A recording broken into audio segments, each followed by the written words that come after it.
Welcome to the Busy Signal.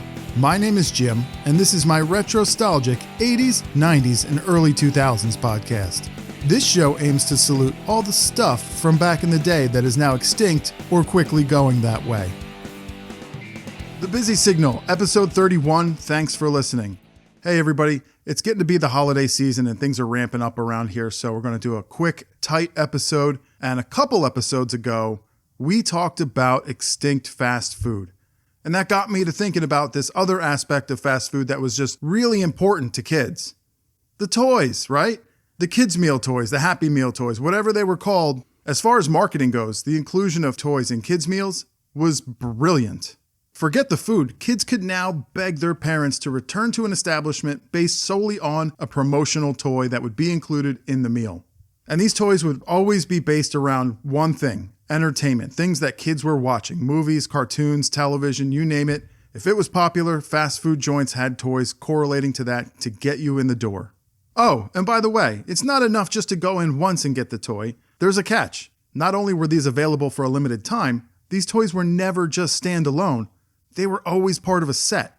You know, collect them all. And while most of these toys were pretty much cheap junk, easily broken, easily lost, there were a few diamonds in the rough. Actually, probably more than a few. There were some really good quality toys that the fast food establishments put out back in the day that now are really highly sought after. If you go on eBay, there is a market completely dedicated to old school kids' meals toys. So that's what we're talking about today. We're talking about my favorite old school fast food toys. They're in no particular order. They're just the ones that hit me first when I was thinking about fast food toys. So let's see how many you had or how many you still have from back in the day. Did you ever have a memory that's more like a still photograph? It's not moving. It's just a still picture. I have a very early memory like that. It's just a still picture of me and my mom sitting in a train car, a caboose more specifically, in the middle of a Burger King.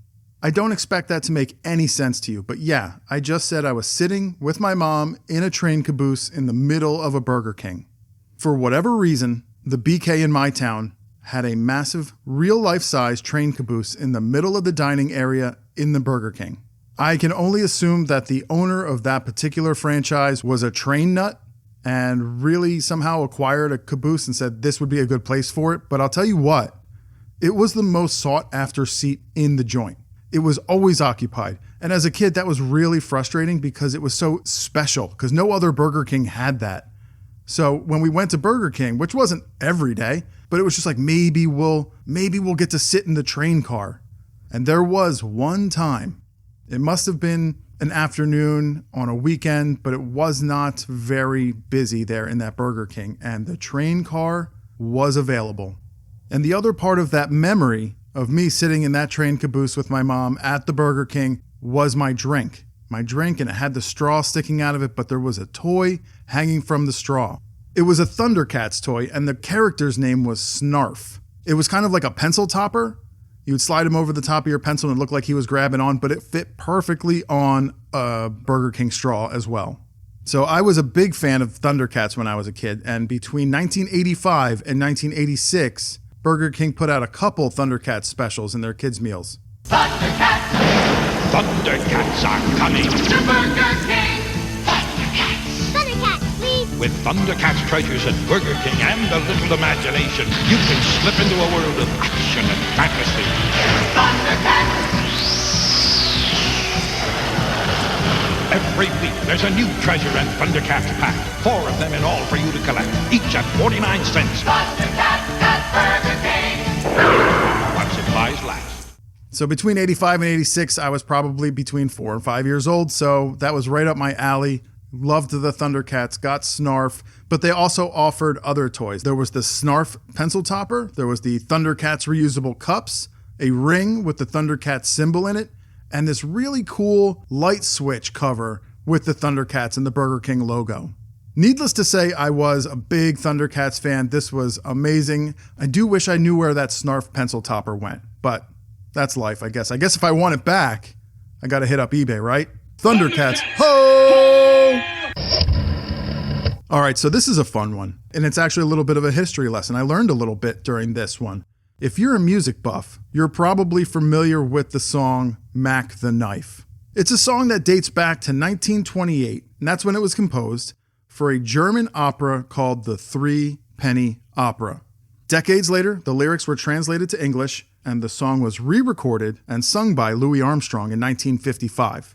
However, the most popular version of Mac the Knife was recorded and sung by Bobby Darin in 1959. It won him 2 Grammys at the very second Grammy Awards show. It was later re-recorded again by Ella Fitzgerald in 1961, but Bobby Darin's version is the most popular version, period, and that's where we're going with this. If you don't know the song or you aren't familiar with it, YouTube it just real quick, come back to the episode, you'll be on the same page as everyone else. So that's our little history lesson. What does it have to do with fast food toys? Well, here we go. In the summer of 1987, McDonald's was looking to increase sales of dinner. So they came up with a moon-headed crooner singing about Big Macs at McDonald's. The character's name was Mac Tonight. And the campaign was wildly successful. So successful it took off nationwide shortly after. The jingles that he would sing to the tune of Mac the Knife were just so infectious. They were just always in my head as a kid. It was so dang catchy. When that clock strikes 6:30, babe, time to head for golden lights. Hey, it's a good time for the great taste dinner at McDonald's. It's Mac tonight. Come on, make it Mac tonight. Naturally, McDonald's recognized the popularity of Mac Tonight and milked it for all it was worth, including putting out Happy Meal toys. In 1988, McDonald's released a set of vehicle-based toys featuring this humanoid moon creature guy, Mac Tonight, and the toys were great. Honestly, I liked them. I had a few. I didn't collect them all, but I had a few of them. There was one with him on a motorcycle, a sports car, an airplane, a Vespa, and I really liked the Vespa one. That was my favorite one. Although, all good things must come to an end. Eventually, McDonald's was forced to stop using this super popular Mac Tonight character and jingle because of a lawsuit. Bobby Darin's son sued McDonald's for using his father's likeness. That strikes me a little funny because last I checked, I looked at a picture of Bobby Darin and I looked at a picture of Mac Tonight. Yes, they're both wearing suits, but one of them has a moon head. The other does not. So I'm assuming the lawsuit has more to do with the fact that there's a crooner-type character singing this Mac Tonight jingle to the tune of Mac the Knife. However, last I checked, as we discussed earlier, the song was composed in 1928, had been already covered by Louis Armstrong, later covered by Ella Fitzgerald. So I failed to see where there was any good grounds for this lawsuit, but hey, it did work apparently. McDonald's stopped using the jingle. They did try to keep using Mac Tonight. They've even tried to reboot Mac Tonight over the years, and not really much success there. So I've seen a set of Mac Tonight toys on eBay for $30. If anyone's interested, you better snap them up because I'm thinking about it. Since we're already talking about moon-headed humanoid creatures, let's keep our eyes on the stars. In 1986, an alien life form crash-landed in the garage of one Willie Tanner. Willie and his family hid and housed this creature for 102 episodes of the hit sitcom Alf. Alf captured the hearts of America over its 4-year run on NBC. And honestly, who wouldn't love a furry, sarcastic, cat-eating creature from Melmac, right? Alf was so popular that he eventually got his own line of toys at Burger King in 1988, specifically hand puppets. There were 4 Alf puppets, a chef Alf, a surfer Alf, a baseball player Alf, and the puppet that I had, the Born to Rock Alf. Each Alf had a different shirt corresponding to its theme and had a little cardboard attachment to further that theme. Chef Alf had a cooking pot, surfer Alf had a surfboard, baseball player Alf had a baseball mitt, and of course, Born to Rock Alf had an electric guitar. Burger King has been invaded by Alf puppets. Please help. Hey, I'm hungry. Yo, want a Whopper? No problem. Just $2.99 on a plain broiled Whopper or large sandwich gets you your own Alf. 4 different furry aliens. Each comes with his own record. 'Cause we're doing the Melmac Rock. These aliens are friendly, but they're getting out of hand. Hurry, just $2.99 gets another Alf out of here. We do it like you do it at Burger King. Where'd you park? Did you catch that last part in the commercial? Not only did you get a Whopper and an Alf puppet, but it also came with a record. Yes, the kind that plays music, a record. And the music was sung by Alf himself. However, it was not a vinyl record. It was a small cardboard disc, and yes, you could slap that cardboard disc on a turntable, drop a needle, and rock out. All of this for $2.99. We didn't know how good we had it. And if you're really that interested to hear any of that music from those cardboard records, you guessed it, YouTube's got it for you. Go find it. By 1990, Alf's popularity had kind of come to a halt. It's fizzled out, and kids were now looking for something other than puppets when they hit up a burger joint. And their wishes were granted by a familiar character. On February 12th, 1990, Nintendo released Super Mario Bros. 3 in North America. Arguably the greatest platforming game ever. I would fight somebody on that, for sure. The gaming world was set on fire by Mario 3. Before you knew it, Mario had warped his way everywhere, including McDonald's. McDonald's Super Mario Bros. 3 Happy Meal promotion featured 4 toys. A jumping Mario, a Goomba that flips, a hopping Paracupa Troopa, and a Luigi on a cloud with wheels. You'd pull him back and he would kind of race around in no particular direction. Honestly, the Luigi toy was probably the weakest of the 4. And I say 4 toys because that's how it was advertised. It's Mario! Look, Ronald, Mario's mystery block makes him big. And my magic box makes us lunch.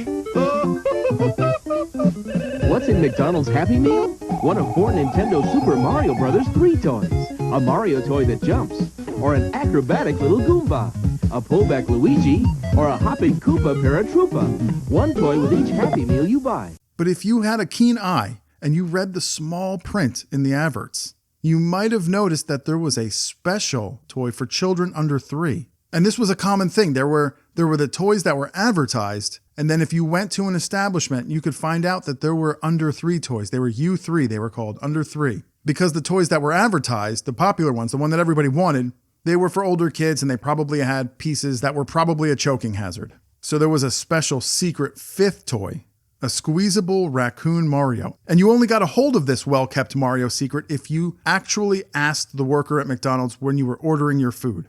I had no idea about this back in the day. I was obviously eyes on the prize. I was looking at the 4. I don't even know if I collected all 4, but I know I had a few. So if you did know about it and you do have a squeezable raccoon Mario, it's like you just found a hidden warp pipe to another level. It was a secret level, a secret Mario toy. It was good stuff. Just like Super Mario Bros. Took the gaming world by storm, in 1995, Toy Story took the box office by storm. Woody, Buzz, and the gang became loved characters instantly. Toy Story was released in a time before streaming services, before Disney+, before DVDs were even available. My point is that once Toy Story left the theaters in early 1996, it would not be seen again until October 29th, 1996, when it was finally released on VHS. And that was a big deal because usually movies were released like in home video within 3 to 4 months after leaving the theaters. But Toy Story fans had to wait well over 6 months. So in the meantime, kids had an opportunity in November of 1995, an opportunity to beg their parents to take them to Burger King and collect all 6 Toy Story toys.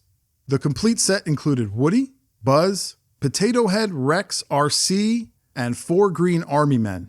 Any out of them yet? Nope. Execute. Let's move. Where are they? Well, I'm sure they're on their way. Don't worry, they'll make it. They're coming! I see them. They're here. Toy Story toys have arrived at Burger King with the stars from the magical Disney movie. Your kids can collect all 6 high-quality toys, one with every great-tasting $1.99 Kids Club meal, only at Burger King. Yeah, I knew you guys would make it. The $1.99 Kids Club meal at Burger King. Woody was a plush toy with a plastic head and plastic boots, and I still have mine 30 years later. That's a testament. That was a quality toy because it's been played with. And I have more than just Woody out of this set. I think I have some army men. I might have Rex. I'll post pictures at Busy Signal Cast on Instagram. And in 1996, Burger King released another set of Toy Story toys, and they were hand puppets. Puppets were big back in the day. Why? Why did we like puppets? Did you have any Burger King Toy Story toys? Like I said, I'll post mine over on Instagram. You can find them there, as well as any of the other toys that I said I had. You can find them over there at Busy Signal Cast. So, I've spoken several times about my affinity for the Transformers.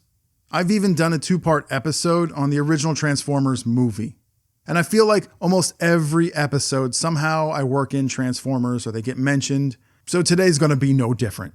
In 1987, McDonald's capitalized on the popularity of transforming robots and released a set of their own Happy Meal toys called Changeables. The concept was simple, but really brilliant at the same time. There were 6 Changeables: the Big Mac, large fries, McNugget box, milkshake, egg McMuffin, and a Quarter Pounder, all in toy form, which was already cool in and of itself, right? But then just with a couple moves, all of a sudden you had a robot. You had a Big Mac, and it was a robot. And the other thing is they looked really good in both forms, robot and food form. Ronald! The McDonald's Happy Meal guy. You got it. Hamburger. Soft drink. French fries. All regular size. Do you know your piano's a little out of tune? Sure. Your piano's a little out of tune. They look like McDonald's food you eat, but give them a pull and give them a twist.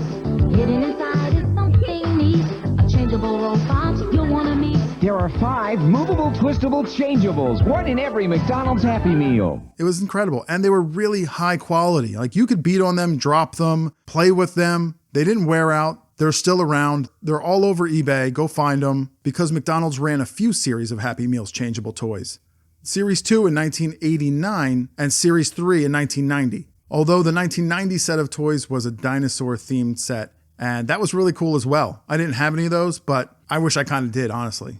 However, that first set in 1987, that's my favorite. Those are the ones that I had. I wish I still had them. I don't know what happened to them. I'm so sad about that, but, you know, there's always eBay, I guess, if I want them back.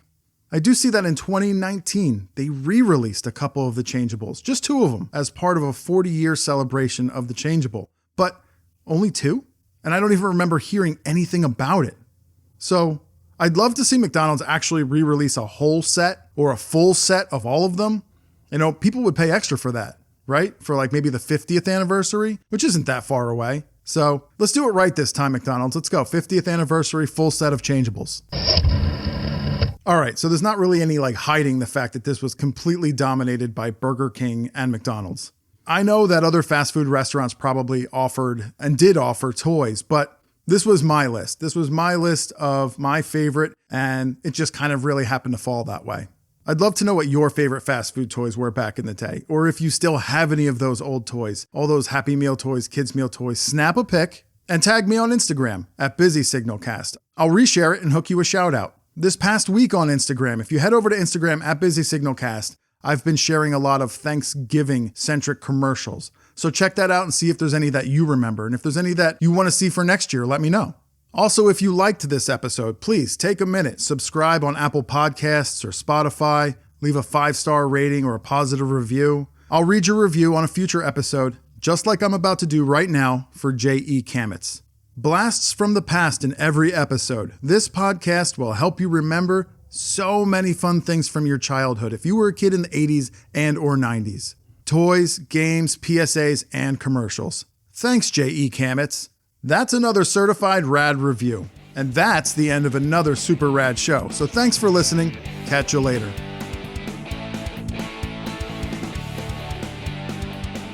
Once again, I'd like to say thanks for listening. And as always, you can listen to The Busy Signal everywhere quality podcasts are streamed. Hit the subscribe button to have a new episode delivered directly to your favorite device every other Friday. If you really like the show, leave a 5-star rating or a positive review on Apple and Spotify. That lets everybody else know to come check out what you already think is awesome. You can also head over to Instagram and follow the show at BusySignalCast for even more retrostalgic content. I share a good amount of fun stuff that isn't mentioned on the episodes. While you're there, say hi in the comments. Don't be shy. And until next time, remember, reach out and touch the past.